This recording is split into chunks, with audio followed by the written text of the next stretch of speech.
Magandang araw mga bata, mabuhay sa ating aralin sa Sibika. Noong nakaraang araw, ating pinag-aralan ang mga uri ng likas na yaman. Ang yamang lupa, yamang tubig, yamang gubat, at yamang mineral. Ngayon naman, ating pag-aralan ang wastong pangangasiwa ng likas na yaman. Paano nga ba natin aalagaan ang mga likas na yaman sa ating bansa?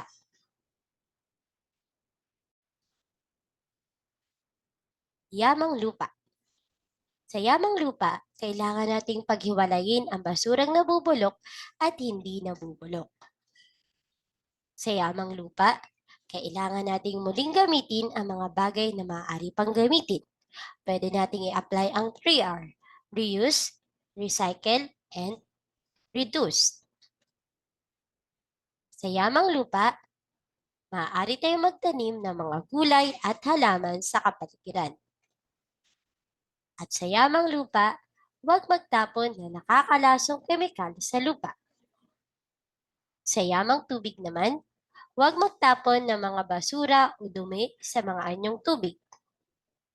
Sa yamang tubig, isaayos ang mga daluyan ng dumi mula sa mga kabahayan at mga pabrika.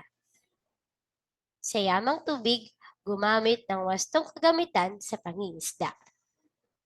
At sa yamang tubig, iwasan ang pangingisda ng labis o higit pa sa pangangailangan.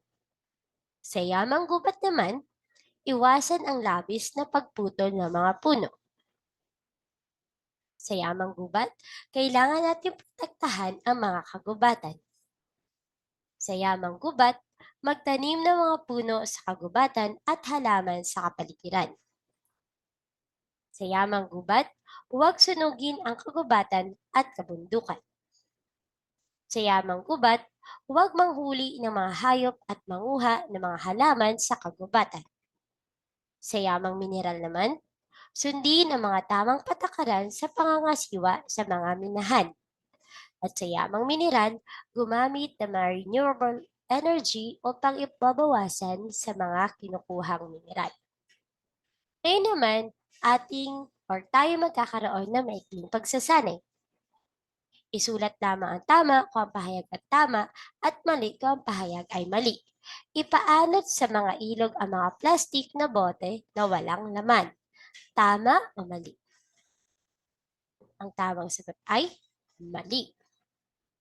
Pangalawa, huwag tapon ng mga basura o dumi sa ilog, dagat at kanal. Tama o mali? Ang tamang sagot ay tama. Pangatlo, isaayos ang mga daluyan ng dumi mula sa kabahayan at mga pabrika. Tama o mali? Ang tamang sagot ay tama. Pang-apat, itapon ang basura sa ilog kung walang nakatingin. Tama o mali? Ang tamang sagot ay mali. Panlima, gumamit ng wastong kagamitan sa pangingisda tulad ng angkop na lambat. Tama o mali? Ang tamang sagot ay tama.